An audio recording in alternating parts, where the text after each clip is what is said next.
അപ്പോൾ hello everyone, welcome back to my channel. അപ്പം ഇന്നത്തെ വീഡിയോയിൽ കാണാൻ പോകുന്നത് എനിക്ക് കമ്പ്യൂട്ടർ സയൻസിൻ്റെ ഫിസിക്സിൻ്റെ എക്സാമിൻ്റെ റിവ്യൂ ആയിരുന്നു. സോ ഇന്ന് രാവിലെ എനിക്ക് കമ്പ്യൂട്ടർ സയൻസ് ആയിരുന്നു, ഉച്ചകഴിഞ്ഞ് എല്ലാവരെയും പോലെ ഫിസിക്സ് ആയിരുന്നു.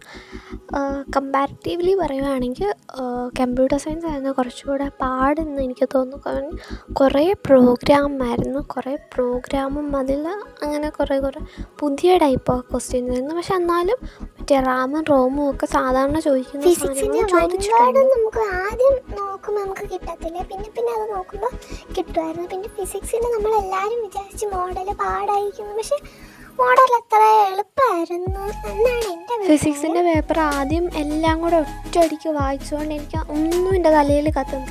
പിന്നെ ഞാൻ ഓരോ ക്വസ്റ്റ്യനും ഞങ്ങൾക്ക് പരീക്ഷയുടെ ബെല്ലടിച്ച് കഴിഞ്ഞ് ഞാനിരുന്ന്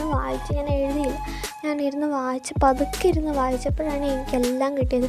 കുറേ വലിയ ക്വസ്റ്റ്യൻ ഒക്കെ എനിക്കറിയാം ഇതെന്തായിരിക്കും എന്ന് ഓർത്ത് അത് വായിച്ച് നമുക്ക് കാണുമ്പോൾ ഭയങ്കര എന്തോയിട്ട് തോന്നും. പക്ഷെ അത് വായിച്ച് നമ്മൾ എനിക്ക് ഒരു കാര്യം മനസ്സിലായി, എളുപ്പമുള്ള ക്വസ്റ്റ്യൻസ് ആയിരുന്നു, എല്ലാം ചെറുതായിരിക്കും എന്നുള്ളത്. ഫിസിക്സ് വലിയ കുഴപ്പമില്ലായിരുന്നു, എന്നാലും നമ്മൾ പ്രതീക്ഷ അത്രയും പാടില്ലായിരുന്നു.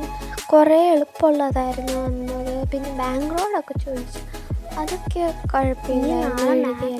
അതാണ് ഇനി ഒരു തലവേദന. മാത്സിൻ്റെ എക്സാം ഇങ്ങോട്ട് കഴിഞ്ഞ് സത്യം പറഞ്ഞ് ഇപ്പോൾ പഠിക്കാനേ തോന്നുന്നില്ല, അങ്ങനത്തെ ഒരവസ്ഥ. മാത്സിൻ്റെ എക്സാം കഴിഞ്ഞ് എന്നാൽ വീട്ടിൽ വന്ന് റെസ്റ്റ് എടുക്കാമെന്ന് വിചാരിച്ചപ്പോൾ ഞങ്ങൾക്ക് നാളെ വൈകുന്നേരം വരെ ക്ലാസ് വെച്ചിരിക്കുന്നു, ക്വസ്റ്റ്യൻ പേപ്പർ ഡിസ്കഷനാണെന്നും പറഞ്ഞു. ഫിസിക്സും കെമിസ്ട്രിയും കുഴപ്പമില്ലായിരുന്നു, നമുക്ക് എഴുതാൻ പറ്റിയായിട്ട് നല്ല എളുപ്പമായിരുന്നു. എനിക്ക് പാടായിട്ട് തോന്നിയിട്ടുള്ളത് കമ്പ്യൂട്ടർ സയൻസും ഇംഗ്ലീഷാണ്. ഇംഗ്ലീഷ് വലിയ കുഴപ്പമില്ലായിരുന്നു, നമുക്ക് ഒത്തിരി എഴുതാനുണ്ടായിരുന്നു ഈ പ്രാവശ്യം. എനിക്ക് ഹിന്ദിയും വലിയ കുഴപ്പമില്ലായിരുന്നു.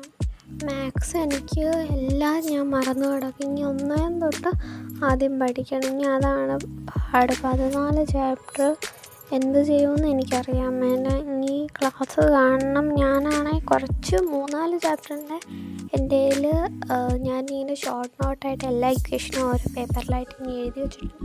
ഇനി കുറച്ച് ചാപ്റ്ററിൻ്റെ കൂടെ അങ്ങനെ എഴുതാനുണ്ട്. അങ്ങനെ എല്ലാം കൂടെ എഴുതിയിട്ട് വേണം ഇനി ഒന്ന് പഠിക്കാനിരിക്കാൻ. പാടുള്ള സബ്ജക്റ്റ് ചെയ്യണം. അപ്പോൾ അറിയാൻ പറ്റുമല്ലോ നിങ്ങൾക്ക് ഏതൊക്കെ സബ്ജക്റ്റാണ് ഏറ്റവും പാടുണ്ടായിരുന്നത് എന്നുള്ളത്. അപ്പോൾ ഇന്നത്തെ വീഡിയോയിൽ ഇത്രയേ ഉള്ളൂ. Thank you.